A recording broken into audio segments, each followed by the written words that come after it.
Hello दोस्तों, welcome to my class. दोस्तों देखिए, अभी आपके सेशन की आपके सत्र की शुरुआत है।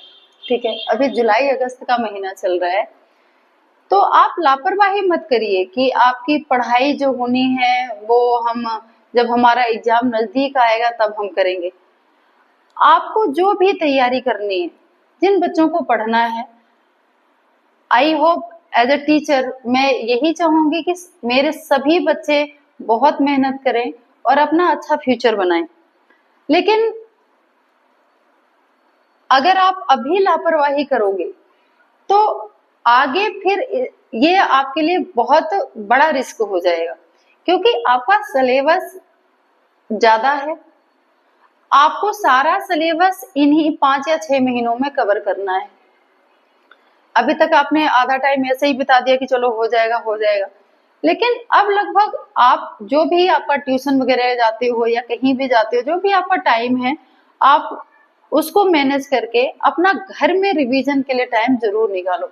क्योंकि जब तक आपका रिवीजन नहीं हो पाएगा ना घर पे, तो आपने चाहे कितना भी पढ़ा हो, ठीक है, वो फिर आपका आउट होता जाएगा। चाहे स्कूल में पढ़ा हो, चाहे आप कहीं अगर अलग सोर्स है आपके, अब आप वहां जाते हो, वहां आपने पढ़ाई कर रखी हो, तो इस चीज पे आप जरूर ध्यान दीजिए। एक बार उस टॉपिक को रिवाइज जरूर करिए। दूसरा, हफ्ते में ऐसा टाइम टेबल बना लीजिए, जैसे जो डेली पढ़ाया जा रहा है उसको जाके एक बार घर में रिवाइज करिए। और जो आपके पीछे की यूनिट है, जो पीछे के टॉपिक है, एक हफ्ते में 1-2 दिन का टाइम ऐसा निकालिए कि आप पूरा पीछे से लेकर जितना आगे तक जितना आपने पढ़ लिया, जो प्रेजेंट टाइम में आपका सिलेबस चल रहा है, उसको भी जरूर एक बार खंगालिए, उसको भी जरूर पूरा करिए। ठीक है, तभी आपकी पढ़ाई प्रॉपर टाइम पे हो पाएगी, आपका सिलेबस प्रॉपर टाइम पे खत्म हो पाएगा।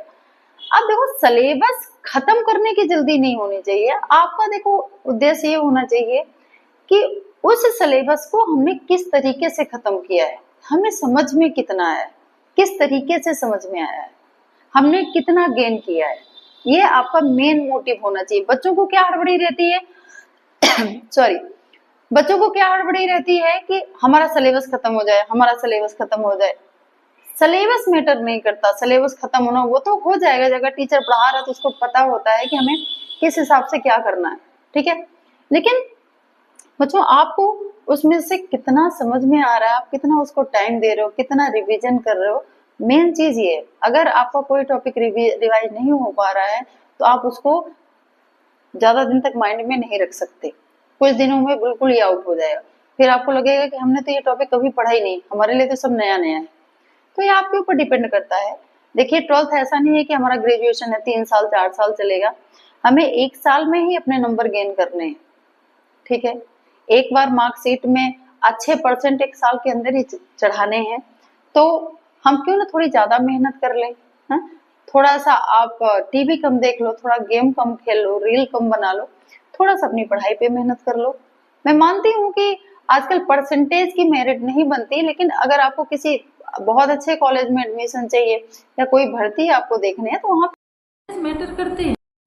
ऐसा नहीं है कि आप कितने भी, आप 3rd डिवीजन आ गया, सेकंड 50 आ गया, 40 आ गया, कोई बात नहीं, हम कहीं ना कहीं लगे जाएंगे। आजकल आप वैसे भी देख रहे हो कि सरकारी नौकरियों में कितनी दिक्कत हो रही है।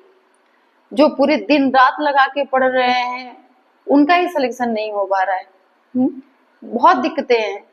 तो थोड़ा सा अगर आप अभी से इतनी लापरवाही करोगे तो फिर आगे चल के बहुत दिक्कत होने वाली है। ठीक है, तो थोड़ा सा बच्चों अपनी पढ़ाई पे मेहनत करो। ये ना सोचो कि जुलाई अगस्त हम कवर कर लेंगे। जितना भी आप उसे जितना रिवाइज कर सको, जितना जो भी आपका सिलेबस है उसको जितनी बार रिवाइज कर सको उतना करो। ठीक है, मैं ये भी नहीं कहती कि आप फिर बिल्कुल बाहर निकलना छोड़ दो, आप मतलब एंजॉय करना छोड़ दो, उसके लिए भी टाइम निकालो। पर अभी 12th में जो बच्चे हैं, जो 10th में बच्चे हैं, उनके लिए एक शेड्यूल, एक टाइम टेबल का होना जरूरी है। आप ये चीज फॉलो करोगे तो आप आसानी से 90+ क्रॉस कर जाओगे। और जो बच्चे सोचते हैं अरे हमें तो याद ही नहीं होता, ये है वो है, ऐसा कुछ नहीं है, आपको याद होगा। थोड़ा अपना कॉन्सेंट्रेट बढ़ाओ, थोड़ा 10 मिनट योगा वगैरह कर लो। ठीक है, थोड़ा डीप ब्रीथ कर लो, थोड़ा अपने आप को केंद्रित करो, धीरे धीरे चीजें बिल्कुल समझ में आने लगेंगी। ठीक है, तो आई होप आपको ये चीजें समझ में आई होंगी। हाँ, एक चीज और, जो टॉपिक आपको देखो, मान लो आप कोई टॉपिक कर रहे हो, ऐसा नहीं कि बस किताब देखा, किताब जैसे ही हम पलटते हैं ना, हमें लगता है अरे हमको तो सब आ रहा है, आ रहा है, आ रहा है, अभी लगेगा, एग्जाम टाइम में लगेगा सब भूल गए। वो सबके साथ होता है। अभी आप सिर्फ किताब देख के रटोगे, वो चीजें भूलेंगी। आप उसको देख के एक बार अपना टाइम टेबल बना के कि मैं 3 घंटे में या 2 घंटे में कितने क्वेश्चन सॉल्व कर पाता हूँ अपने से, ईमानदारी अपने से दिखानी, कितने सॉल्व कर पाता हूँ। आप टाइमर लगा लो, उसके हिसाब से क्वेश्चन लिख लो और उसको सॉल्व करने की कोशिश करो। बच्चों, टीचर एक गाइड करने वाला होता है, माता पिता आपको गाइड करते हैं, लेकिन मेहनत तो बच्चों आपकी है ना। मेहनत आप करोगे तो सफलता भी आप ही को मिलेगी। और इसमें मेहनत मेहनत का बहुत ज्यादा परसेंटाइल है।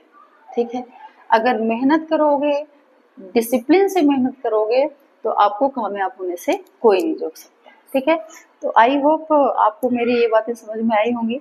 थोड़ा सा भी पढ़ाई पे फोकस करो, लापरवाही मत करो, क्योंकि हमारे पास अब ज्यादा टाइम बोर्ड एग्जाम के लिए नहीं है। ठीक है, तो थैंक यू मेरी इतनी बात सुनने के लिए।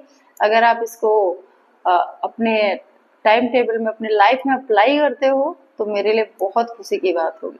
Thank you so much.